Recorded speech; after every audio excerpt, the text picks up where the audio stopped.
Kakaiba na namang experience ang naranasan namin ngayon dito sa San Juan, Batangas dahil nga sa pag-scouting namin noong mga nakaraang araw ay may hindi kami inaasahan na makikilala namin sa lugar na ito.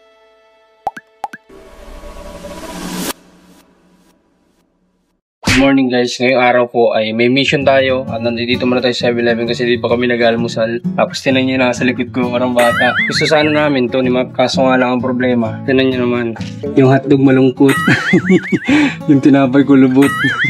Kaya dito na lang tayo sa shop. Mukuha tayong kape. Pasahin ng kape. Sorry, nadala ko. Kala ko mag-prito ako sa bahay. Kain muna tayo. Pause. Ay! Nilagyan ba niya ng sauce? Wala. Wala bang? Aba, paano natin kakainin itong chopo na ito ng walang sauce? Wala itong lasa, humingi ka dun. Meron. Inugan naman ako eh. Kaya muna tayo guys kasi umalis kami sa bahay ng parang 8 o magna 9 AM so wala pa kami almusal lima. Kaya before kami mag-mission ay mag-almusal muna tayo para na sa ganun ay kahit abutin na tayo ng anong oras may laman yung tiyan natin. Pang ilang init na kaya to. Kain tayo guys.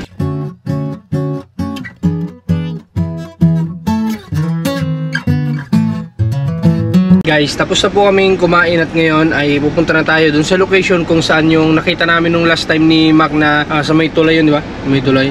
Kaso ang iniisip ko lang, napansin mo nung nakaraan na pumunta tayo dun, wala tayo dun papagparkingan kasi di ba highway yun. So yun ang iniisip ko lang dun kung may mapagpaparkingan ba tayo.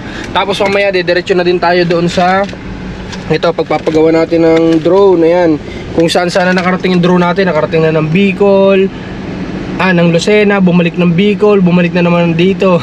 So dadalhin natin dun sa gumawa dito kasi nga medyo nahihirapan na yung sa Kapalonga na gawin kasi unang-una wala rin kasi mga parts doon. So dito dadalhin ulit natin yan mamaya para na sa ganun. Miss na miss ko na talagang magpalipad ng drone. Yung mga nakikita nyo drone shot dun sa mga video ko ay hinahanap ko lang yun tapos ina-attach ko lang. Hinahanap ko lang kung saan yung kung may drone shot dun sa location na yun tapos ina-attach ko lang dun sa video natin. Kaya yun, gusto ko ako mismo magpapalipad, ako yung maghahanap ng spot. Tsaka gusto ko din makagawa ng mga adventure vlog kasi kumbaga na-enjoy din ako sa mga ganung vlog kaya gusto ko din gumawa ng mga ganon. Kaya tara, punta na po tayo dun sa location, sa first location na pupuntahan natin. Habang nagbiyahe kami ni Mac, may nakita ako ditong bilihan ng bigas. Siguro maganda din makapagbigay din tayo ng bigas kasi halos yung nagiging vlog na lang natin puro cash na lang tayo. Kahit pa paano at least maganda din may binibigay tayong bigas ganyan, di ba? Kasi ang pera ay ano lang yan, kumbaga pwedeng magamit kung saan-saan lang. Kung bigas magbibigay din tayo ng bigas, sure na may kakainin sila pandagdag sa pangkain ng bibigyan natin, di ba? Kaya tara, pili tayo, baba tayo. Pop up doon.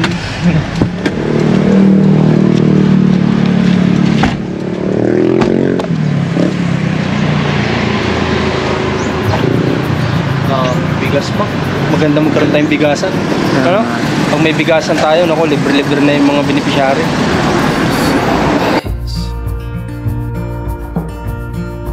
Get some rest. I'm by your side.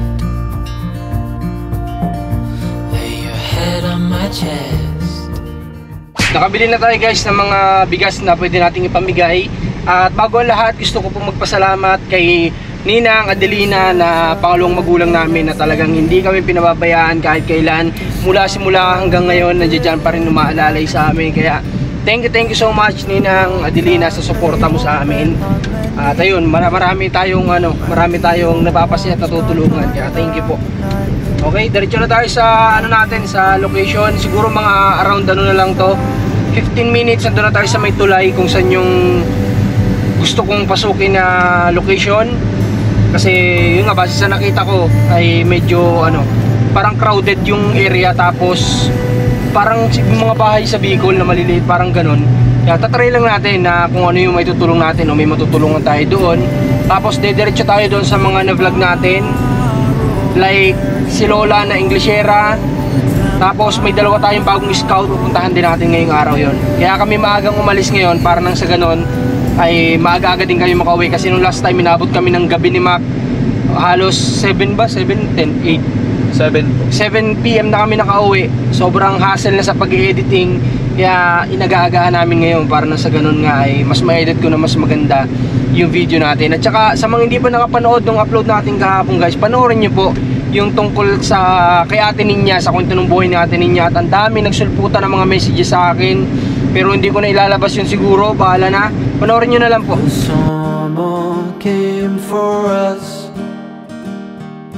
and showed us what we lost. Dito na tayo sa may tulay. Dito yung madalas na traffic. Buti na lang may nahanap pa rin kami mapagpaparkingan, kasi dito wala talaga mapagparadahan dito, kasi kita nyo naman highway.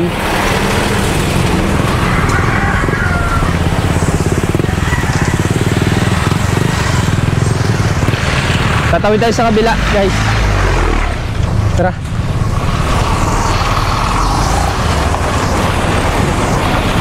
Sana may matulungan tayo dito.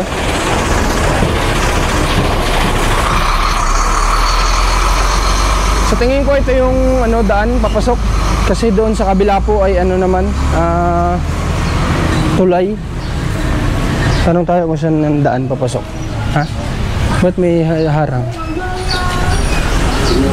Okay, dito yung hayata. Dito sa bungad medyo malalaki yung bahay, pero pagpasok natin doon sa loob o sa pinakanlikuran, makikita na natin yung mga maliliit na tahanan. Dito kaya tayo dumaan sa gilid.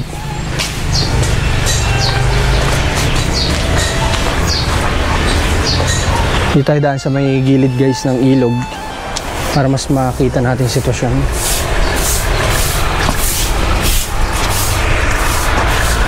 Yun o, doon tayo nang galing kanina. Doon sa taas, doon tayo galing kanina. So ngayon, tayo sa baba. Parang okay naman yata ang buhay. Mali yata tayo ng inakala. Ito dito. Magandang hapon. Umaga pala.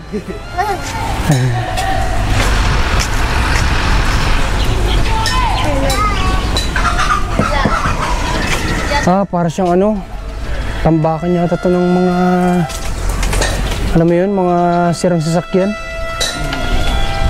Mali yata tayo na napuntahan. Parang okay naman yata dito. Sa taas lang siya mukhang kasi nga siya tambakan, tapos may mga alagaan siya ng hayop, pero the rest ng bahay dito mga simentado naman pala. Okay, hanap tayo ng punta tayo din sa ibang location, kasi dito mukhang okay naman. Labas na tayo.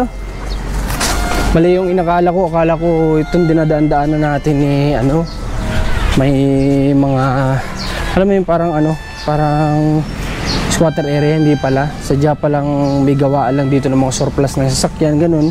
Kaya ganun yung itsura ng location nila, pero okay naman. Kita nyo naman maganda naman yung mga bahay dito, malalaki.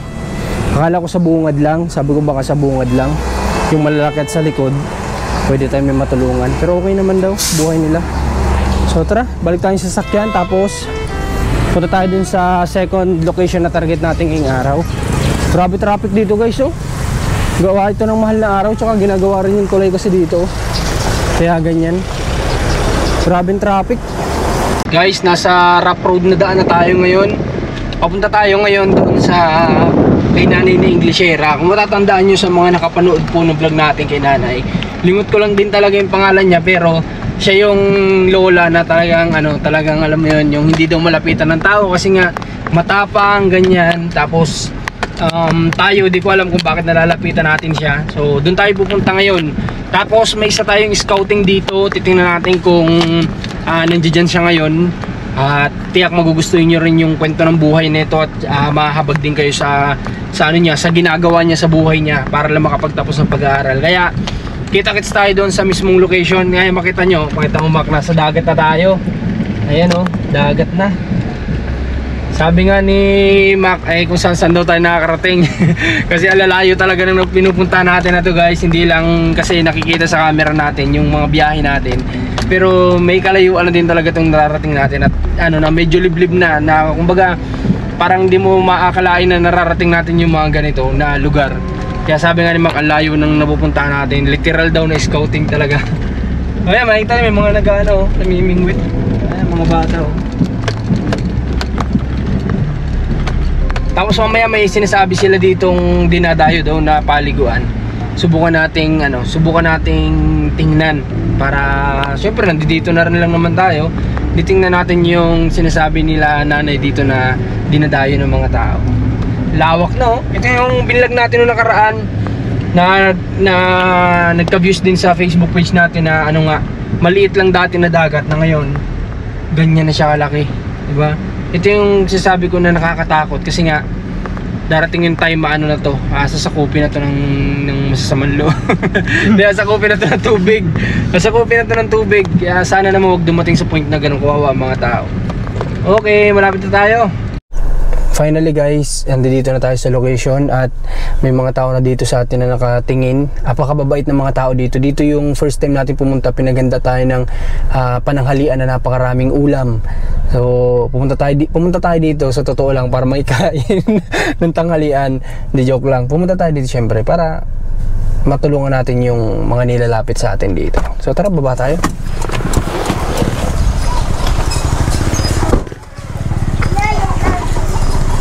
May tao kaya dito ngayon? Asa sila kuya mo? Nagtatawid po. Nagtatawid na? Ha? Paano nagtatawid? Doon sa bangka.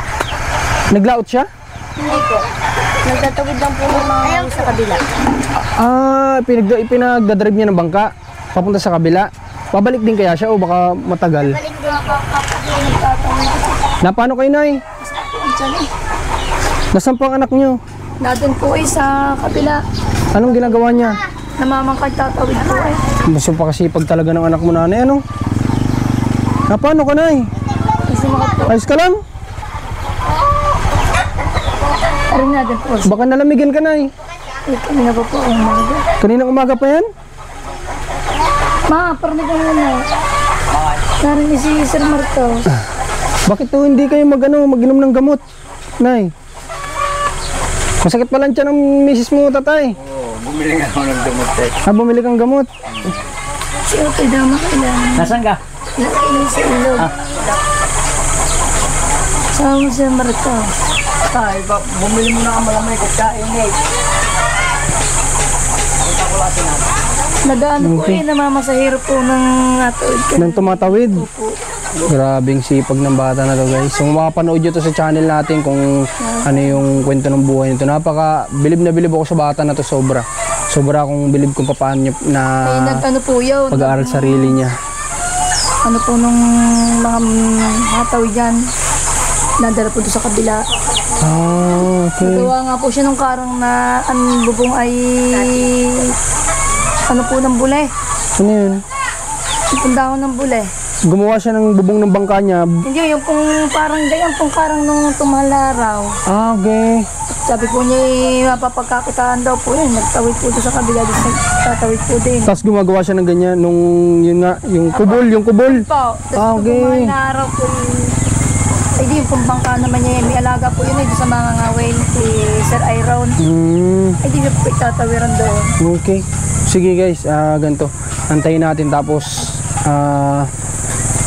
check muna natin din si nanay doon, kamusta hindi natin mamaya before tayo pumunta doon sa San Juan. Dito muna tayo. Grabe. Sige, Nay, dito muna kami, titingin-tingin lang kami dito. Grabe si tatay, may palo-halo na naman sa atin. Di malakas ito, ate, kapag ka maraming naliligo. Meron din no. Malakas unong ilang araw yan. Yun. Grabe, thank you. Every time na pupunta tayo dito, libre tayo ni Kuya ng palo-halo. Salamat kay Kuya. Kain na, Mac. Bihira lang yung nalilibre sa atin. Kain muna tayo, guys, halo-halo. Tama-tama to sa mainit na panahon, guys. Guys, okay, ngayon ang oras na po ay alas 2 ng hapon. So dumating kami dito kanina siguro mga around 11 lang yun. So inabot kami alas 2. Ano pa lang to, first place pa lang. So masaya ako kasi nakarating kami ng dagat kanina. Panoorin nyo sa vlog, sobrang solid na naman itong kwento na to, guys. Paiiyakin kayo nito. Talagang ito yung sinasabi ko nga na pinagkikwentuhan namin ni Rans noon nung nag-scouting kami dito. Nasabi ko, grabe, sobrang bilib na bilib ako sa bata na to, o sa masabi nating binata na siya. Masabi kong grabe yung ginagawa niya para lang siya makapagtapos ng pag-aaral, guys. Talagang talagang hindi biro, hindi lahat ng bata nagagawa yung ginagawa niya para lang makapagtapos. Kaya sobrang saludo ako kay EJ. Yan, papangalanan ko na si EJ. Abangan nyo si EJ. At talagang pahabagin nyo yung mga damdamin ninyo. Okay, so dito yung bahay nila. Yan, si EJ. So yun, nagbabay si EJ sa atin. So lalaki siya, baka isipin nyo may EJ kasi babae, kagaya ni EJ Raval. So lalaki si EJ. Yun, nakakabilib. Okay, ngayon palabas na tayo dito sa location, sa lugar nila. At pupunta naman tayo ngayon sa San Juan, Batangas ulit. Pupunta tayo doon kasi may na-scout din kami doon ni Rans. At pinuntahan din namin ni Mac nung nakaraang araw yon. Pero medyo may okasyon pa, kaya hindi ko muna inabala. So this time, baka ito na yung time para makausap din natin yung new scout natin doon. At ito naman, mapanood nyo itong vlog na to kay Commander. Pag-vlog ko po si Commander para kasi matagal nang walang upload yung channel niya. So pag-vlog ko siya. Ayun, may mga nag-fishing. Hey, grabe, di ba? Napakataba pa ng dagat dito, guys. Kasi yung kunikwento nila sa amin ng mga nahuhuli nila kung gaano kalalaki. Imagine 10 kilos na pusit na halos ganito daw kalaki. So ibig sabihin mataba pa ang dagat dito, guys.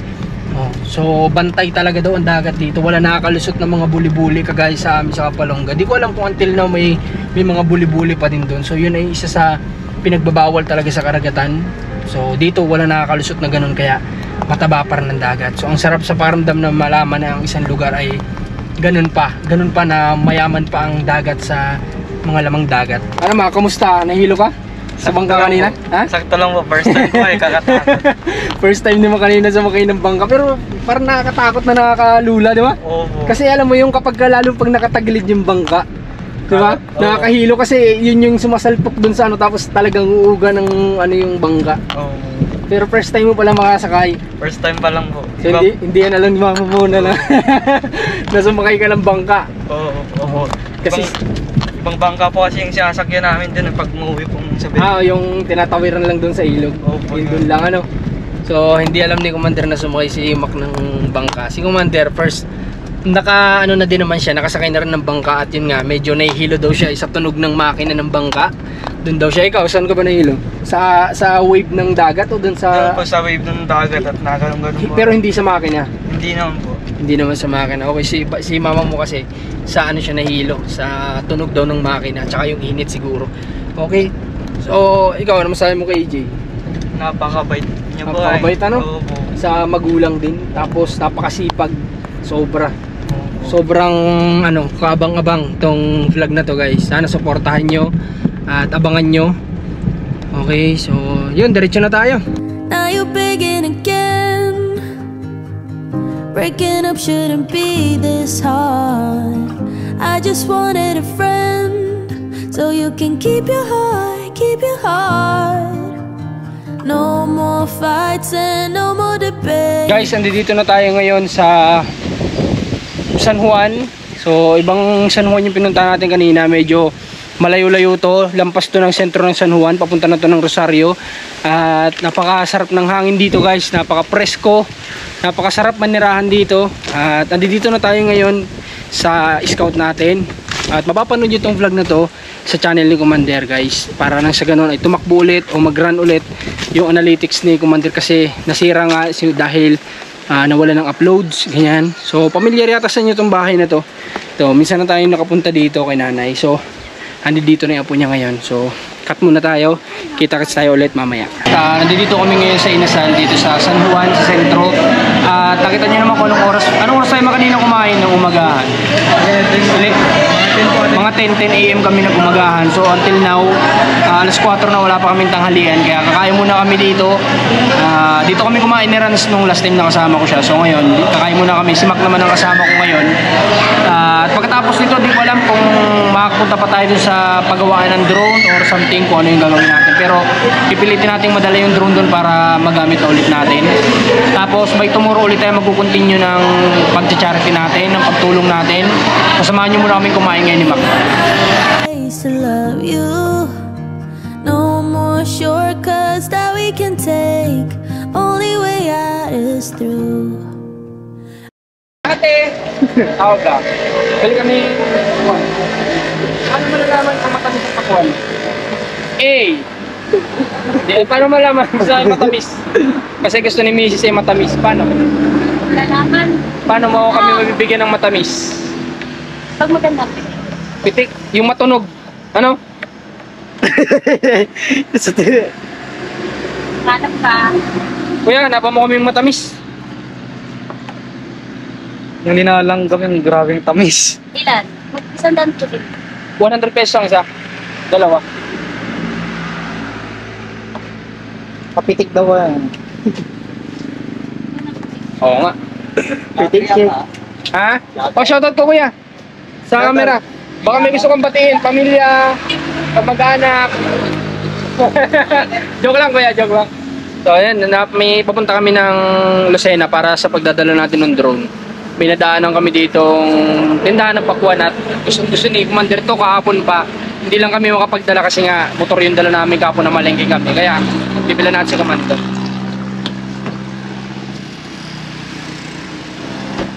Yun. Vlog nga naman. Kuya, maraming salamat po. God bless. Tara.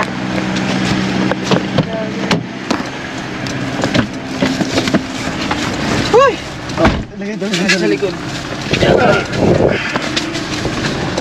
Okay, so may pasalubong na tayo kay Commander kasi nung last time sablay yung pasalubong natin. Bumili kami ni Mac ng egg pie ba yun? Opo. Egg pie, buko pie, egg pie yun. So bumili kami ng egg pie. So hindi niya nagustuhan kasi nga sobrang tigas ng dough. Tapos yung feeling niya, yung mismong nasa gitna niya, amoy na amoy yung egg niya malangsa. Kaya hindi nagustuhan ni Commander. Kaya ngayon babawi tayo sa pakwan. Sana magustuhan ni Commander kasi kahapon niya pa yan nag-grave siya sa nag-gravings. Tama ba? Oo, Nag-gravings. Ano yung cravings? Cravings, parang gusto mong kainin natin. Eh di cravings, hindi cravings. Paras lang ba yun? Basta. Basta yun. Basta yun na yun, yung gusto niyang kainin. Na gusto niyang kainin kahapon pa ay pakwan daw. Yun, nandiyan na, may dala na tayong pakwan para matuwa-tuwa si Commander. Okay, so diretso na po tayo dun sa pagdadala natin ng drone at sana maayos na ito. Talaga kasi sobrang gusto ko na talagang magpakita ng mga magagandang spot sa inyo. At yung mga dinadaanan namin, gusto kong maipakita sa inyo guys. Kasi, at saka gusto kong pahalagahan din yung drone. Kasi ayaw kong pabayaan na masisira lang siya ng ganun-ganun lang. Kasi hindi po lahat ng sponsor ay willing magbigay ng ganitong pang sarili natin. Kasi ito ay hindi naman related sa tinutulungan, pero binigyan nila tayo ng pagkakataon magkaroon ng drone na pangarap natin. Kaya kailangan nating pahalagahan yun. Kahit na yun nga, may mga pagkakataon na hindi inaasahan nangyari, kaya nagkaroon ng sira, ipapaayos natin yun syempre. So tara, diretso na tayo. Siguro mga 10 to 15 minutes ando doon na tayo sa location ng pagdadalan po natin itong drone natin. Okay, biyahe na tayo. Oops, mamaya mapatayin. Oo nga pala, mamaya mapatayin. So nakikita nyo ba yan nasa harap natin? Yung nakasulat niya, pakita mo Mac. Ano nababasa mo dyan Mac? Flammable. Flammable.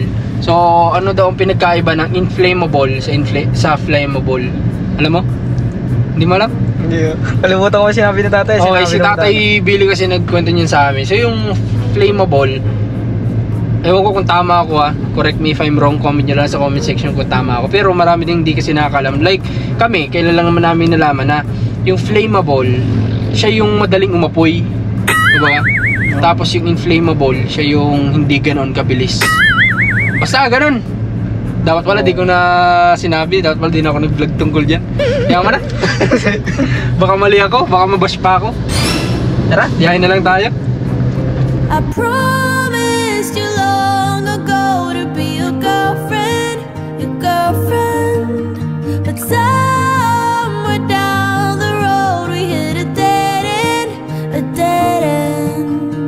Though I tried and tried, it only made me cry, and now there's nowhere to go from here. We hit a dead end. Why you letting me know all that I put you through? When I'm letting you go, 'cause I don't see the point, no, no. No more fights and no more debate.